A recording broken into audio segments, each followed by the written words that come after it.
Assalamualaikum dan salam sejahtera. Ada beberapa orang suruh saya beri komen saya atau buat video tentang isu stokin dengan kalimah Allah dan KK Supermart. Tapi ramai dah orang memberi pendapat atau kenyataan atau pandangan tentang isu ini. Jadi saya tak tahulah apa yang saya boleh tokok tambah dari dari apa yang orang lain sudah berkata. Tapi ialah saya akan berilah based on demand, saya akan berilah pandangan saya, komen saya. Tapi saya nak refer lebih kepada apa yang orang bercakap daripada saya beri opinion saya dan sebagainya. Sebab opinion saya ni tak ramai boleh terima. Opinion saya ni banyak beza tau dari opinion orang lain. Sebab saya ni tidak ikut pandangan orang. Saya beri pandangan saya sendiri. Dan orang boleh terima tak boleh terima, itu dia orang punya pasal lah. I give you my opinion, you cannot accept it, that's your problem. Anyway, Khairi Jamaluddin berkata ni kepada Ketua Pemuda UMNO, stand down. Sudah cukup. Maknanya the point has been made, the message has been delivered. Mereka sudah faham sentimen dan pandangan orang Islam, orang Melayu, dan saya rasa semua fahamlah sebab apa orang Melayu, orang Islam ni marah sangat tentang isu ini, iaitu mereka lihat as if dignity ataupun maruah Islam ni tercemar. So Khairi punya pandangan is makna move on. You have said what you want to say, they understand, that's it. Jangan kita duk ulang balik. Maknanya duk hentam benda yang sama. Of course Khairi ni dia lebih liberal lah pandangan dia. Tapi dia kena faham, Khairi dulu pun Ketua Pemuda UMNO, dan Ketua Pemuda UMNO sekarang pun perlu cari makan. It's normal lah. Kalau Khairi dulu Ketua Pemuda pun dia mungkin bertindak sama. Sebab ini satu peluang emas, golden opportunity, untuk Ketua Pemuda UMNO tunjuk dia punya tocang lah, tunjuk taring dia, to show that he is aggressive, dia tak takut walaupun orang mungkin benci dia, mungkin orang buat death threat, tapi dia tetap akan pegang kepada pendirian dia, walaupun pendirian dia ni mungkin akan dilihat oleh beberapa pihak sebagai ekstrim, radikal, Taliban dan sebagainya. So anyhow, ini kerja Ketua Pemuda. Ketua Pemuda UMNO dulu lagi teruk tau. Masa Onn Jaafar dulu. Masa Singapura berpisah dengan Malaysia. Dia organize demonstrasi. Dia nak stop kereta pergi ke Singapura. Nak boycott Singapura. Dia Pemuda UMNO dulu masa Onn Jaafar. Masa Jaafar Albah. Sorry, not Onn Jaafar. Masa Jaafar Onn Jaafar pun dulu Hussein Onn, in fact dulu Pemuda UMNO juga.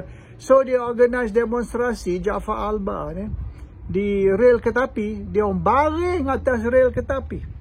They lie down on the railway track, stop kereta api masuk ke Singapura. So yalah, Pemuda UMNO masa Datuk Harun pun dulu very radical.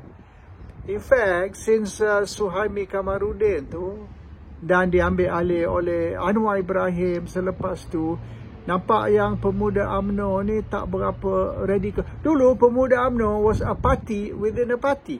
Dan UMNO takut dengan pergerakan Pemuda UMNO. Masa Suhaimi tu dia very tame lah. So dia diguling oleh Anwar. Dan masa Anwar ambil alih sebagai Pemuda UMNO, dia pun terpaksa tunjuk dia punya taring. So dia hentam British. Dia minta yang Bel Retiro tu. Not Bel Retiro. Kakosa, sekarang dipanggil Kakosa Sri Negara. dia suruh kerajaan British kembalikan kepada Malaysia. Jadi kerajaan British kerana tekanan pemuda UMNO, mereka kembalikan Kakosa Sri Negara tu kepada kerajaan Malaysia, dan dia buka kedutaan barulah di Jalan Ampang. So Anwar pun masa ketua pemuda UMNO pun kaki gaduh tu, radikal tu, istiaf perang terhadap England dan macam-macam lagi.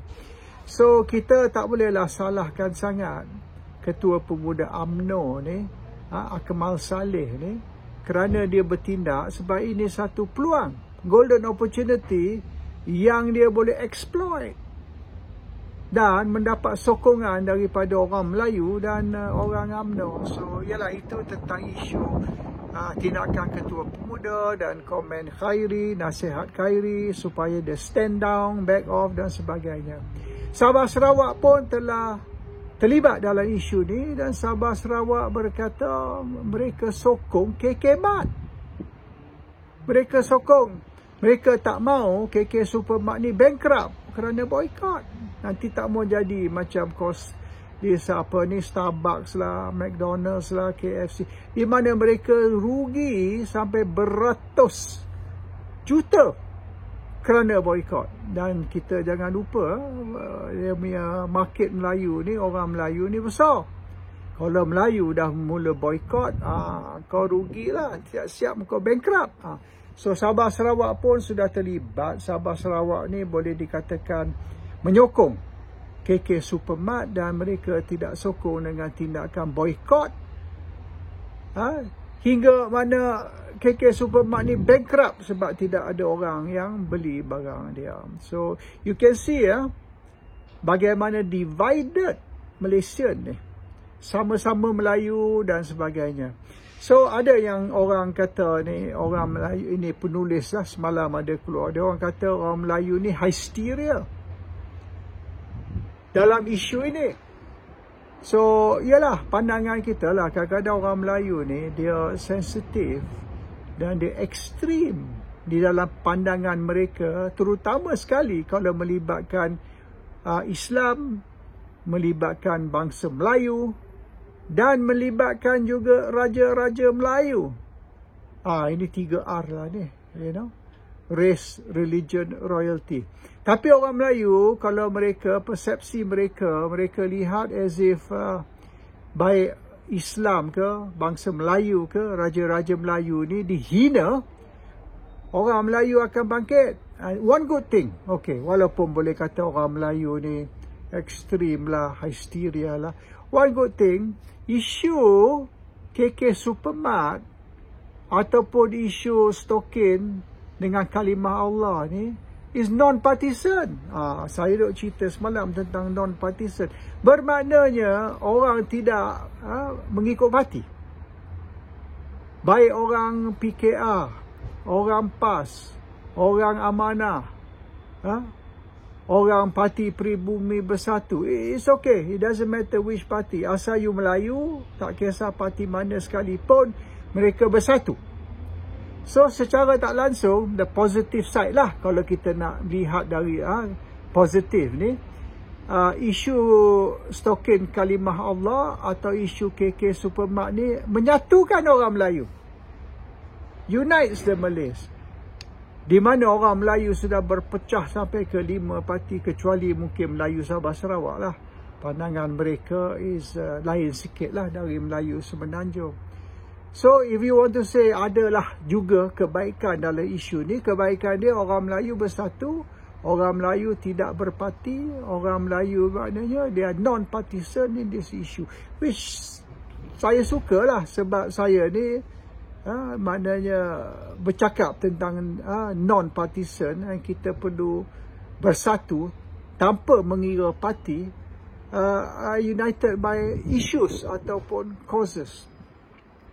So of course the downside is banyak pekerja-pekerja lah, baik McDonald's ke, Starbucks ke, dan KK Supermart ke, banyak pekerja orang Melayu. So sekira bisnes-bisnes tu suffer, sekira bisnes tu mengalami kerugian ataupun bankrupt, orang Melayu yang ramai tidak akan ada kerja. Dalam keadaan sekarang ni, di mana pekerjaan susah, gaji rendah, kos hidup tinggi. Dan kalau kita tambah lagi unemployed yang ada dah, ramai dah. Kalau kita tambah lagi dengan bisnes bankrupt, tutup, ini akan membebankan orang Melayu. So lebih ramai orang Melayu jadi miskin. So we need to balance between sending a message, okay, making sure that they understand sentiment dan emotion orang Melayu, orang Islam, dan sebaliknya janganlah maknanya kita marah nyamuk bakar kelambu sampai kita sendiri pun suffer.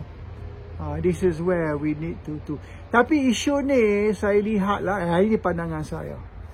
Saya lihat isu ni sudah beyond agama.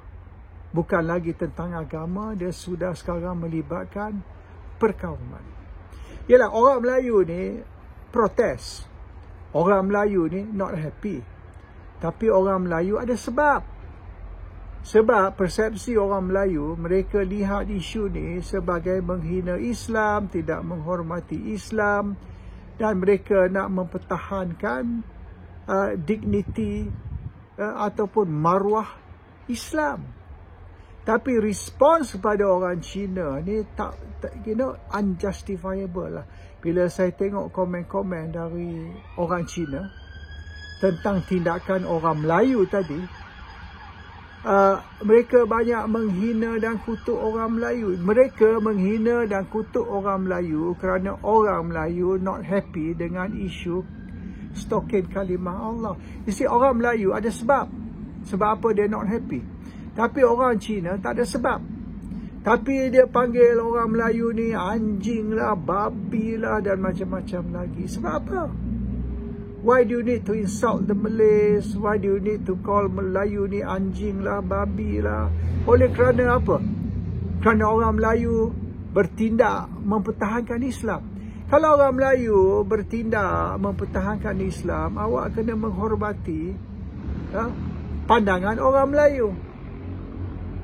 Cubalah katalah ada ni kuil Hindu temple.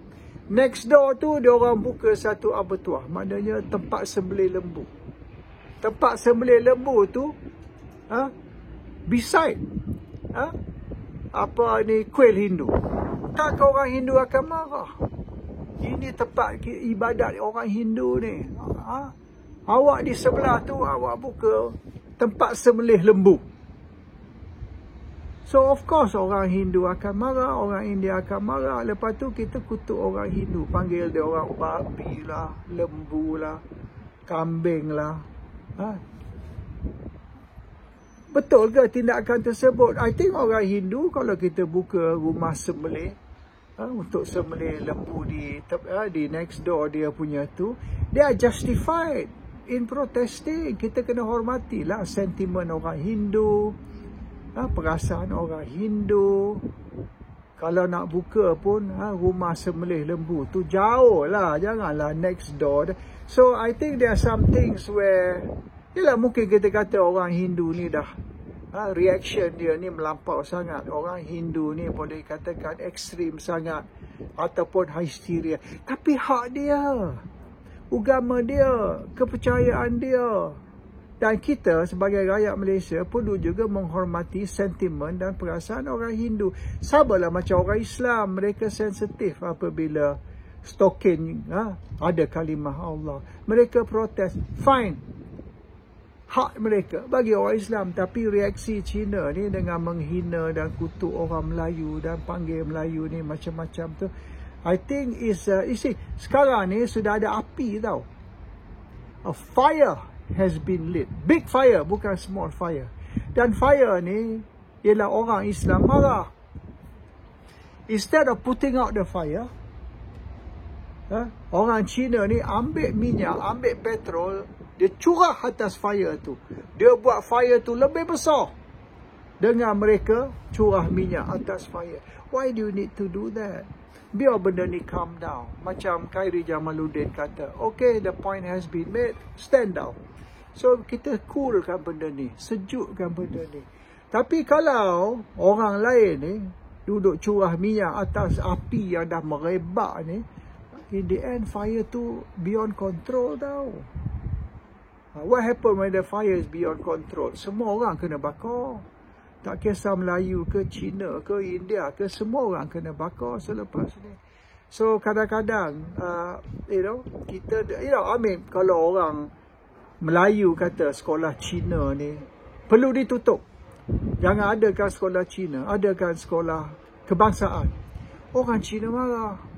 Tapi kita hormati pandangan orang Cina. Kalau orang Cina marah sebab kita nak suruh tutup sekolah Cina, kita hormati perasaan orang Cina. Chinese have a right to defend their Chinese school, to defend their Mandarin. They have a right. Kita hormati bila orang Cina ni marah. So I think dia orang pun kena reciprocate lah. Dia orang pun kena faham sentimen orang Melayu, hormati sentimen orang Melayu, dan jangan cuba balas ni bukan dengan cara nak cuba padamkan api, tetapi dengan cara nak suruh api ni merebak lebih teruk sampai sudah tak boleh kontrol. That's all lah my comment tentang isu ni. Saya tak mau maknanya kata yang saya setuju atau tak setuju dengan isu ni. Dan ada orang kata, ini bukan saya kata, orang kata, kita ambil tindakan terhadap pengimport, the importer of stocking kalimah Allah. Kita ambil tindakan juga terhadap ni yang menjual KK Supermart. Tapi stocking ni datang dari China tau. Sebab apa kita tak ambil tindakan terhadap China juga? Ini komen dia orang lah. Bermaknanya kita perlu juga boycott China tau. Kita stop pelaburan-pelaburan China ni, kita halau keluar. Kita tak mau dah pelaburan dari China. Kita ban China dari melabur. Tapi China banyak projek di Malaysia. Kita tutup, suruh diorang balik.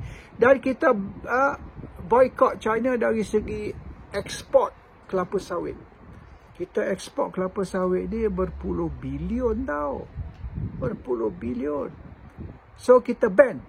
Jangan ekspor kelapa sawit ke China sebab China ni yang hantar dia stokin kalimah Allah.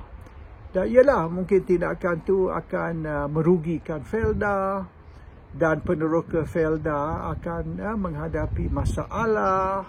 Tapi itu perjuangan lah. Kalau kita serius, we want to punish all those people, so China pun perlu kita punish juga. Walaupun akibatnya Felda rugi dan peneroka Felda ni menderita. Sebab apabila ekspor kelapa sawit ni menurun, maknanya ramai orang akan menderita. So we have to decide, adakah tindakan kita tu kita nak buat hingga ke tahap itu. Ini kita kena guna sikit lah our brain. Jangan semata-mata we use our emotions and our sentiment dan kita bertindak tanpa memikir tentang dia punya repercussions atau akibat tindakan kita. Especially yang Cina yang duduk panggil Melayu ni babi dan anjing kerana isu boycott ni. I think they have to seriously consider, do you really want to go down that road? Assalamualaikum. Salam sejahtera.